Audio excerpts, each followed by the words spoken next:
Isa na namang controversial ang kinasasangkutan ng TV host actor na si Vice Ganda dahil sa mga skit, parody o sarcastic comedy lines na binitawan nito sa kanyang katatapos lang na concert na ginanap nitong August 9 sa Araneta Coliseum.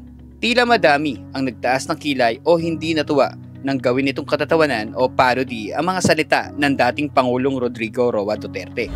Nothing beats a jet ski holiday. Right now from Manila to West Philippine Sea, buy a jet ski. Get unlimited waterballing from Chinese vessels and free trip to The Hague by the ICC.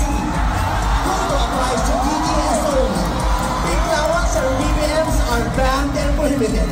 Huwag na kong subukan mga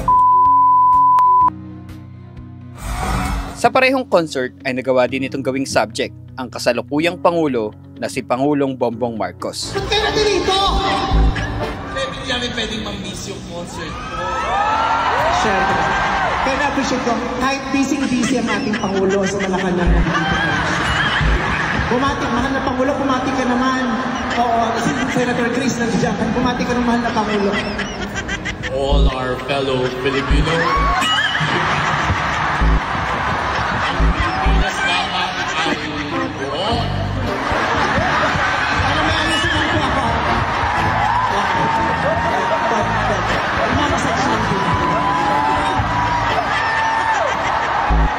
Because this is a time of loving, lahat tayo nagkakaisa, fresh from the hate. Bumati naman po kayo. Sa lahat ng kababayan, magtulungan tayo.